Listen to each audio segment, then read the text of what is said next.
Hello again, this is Jasmina, and in this video I am going to talk about bad feng shui and the decision on whether or not you should move.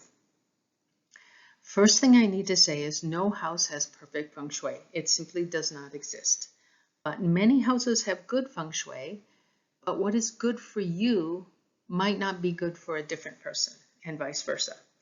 So we have to personalize your house for you. Now, if you happen to hear something and you decided that your house has, or your apartment has bad feng shui, and that's in quotes, what should you do? Well, if this is not someone who basically does this for a living, that is feng shui for a living, then it's probably not as bad as you think. If you just read something and you say, oh, this is terrible, it's probably not as bad as you think. Basically, if you're having good or at least okay luck in your current house, typically the answer is no, you shouldn't move, or you don't need to move. Usually what will happen in these houses is you will have good external landforms, and this will give you the good energy into your house, and this is why you're having at least okay luck. But it may be that we can really improve upon things in your house and moving stuff around that will help you have much better luck in that house, in the same house, and we don't have to change anything. However, if you are actually having problems and issues in the current house, so you would say, I'm not really having good luck in the house, then the answer may be to move, but it depends on several factors. There are some conditions where the answer would be yes, you should move. And one of the big ones is if you do not have any good external landforms. That is, you cannot see a hill or a mountain from where you live, and perhaps you're renting and you cannot add an external water feature, then it's much more likely that it's a place you might want to move from.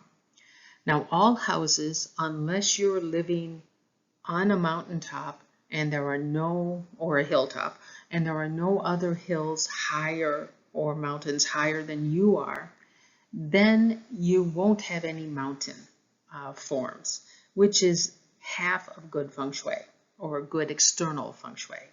If you can still add a water feature, at least you have something. But in general, I don't recommend living on hilltops or mountaintops.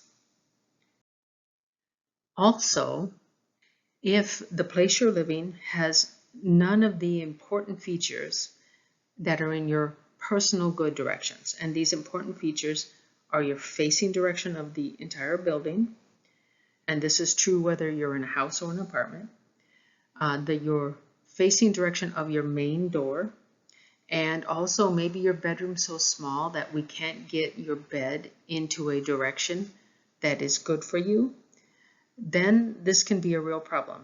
And if you are in an apartment or a condo and even your balcony doesn't have the right direction or your largest window, then yes, probably the answer is to move, because there may be so many restrictions here, you simply cannot thrive in this house. It also could be too expensive to do the remodeling needed to create a better house. One example of this is if you have the right flying stars for a combo 10 house, but you have one or more missing sectors, you can't activate that form, and you need to have those missing sectors built out, and that can be quite expensive. So, it may not be worth it. Other conditions, the answer is no. If we can find adequate cures or modifications to improve your feng shui, then you probably don't need to. The other thing is, if you love your location of your current house and there are positive external landforms, that is basically mountains or hills, and we can add water where we need to, then there's no real good reason for you to move. The only caveat is, if you do love this and all this is well, if this is true, but we can't improve this, then yes, you probably should still move, because this is a big, big factor. The caveats are, of course, no house has perfect Feng Shui, but many have very good Feng Shui. If we decide together that the solution is for you to move, you need to, of course, consider what your new house will be like so that you don't move into another bad house. So I will provide you with some general guidelines based on your crawl numbers that will help you winnow down your choices for houses. And if you get to deciding between perhaps two houses, I can do a very quick, more general assessment of the two houses. And oftentimes this will boil down to which house has better chi flow, so that we do less modifications later. And that is one of the first things I look at. Now, even if you move into a new house, it doesn't mean that it's going to be perfectly set up for you. You may have to do some modifications even if you move into a new house, but we try to keep that down to a minimum. If the solution is to stay, almost certainly changes will be required.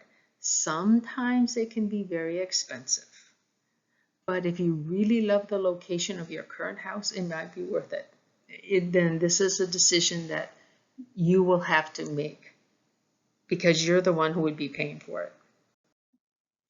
So that's basically it. I'd like to thank you for watching. This is my contact information, and I have a website here. It's ad-free, so it's just information. Again, thank you for watching. Please subscribe to my channel. I have regular videos, especially videos that are based on timing. That is, certain houses have really good formations during certain years, some even for certain months. And also the same thing is true for your personal qual number, and you'll have some good timings. Thank you again for watching.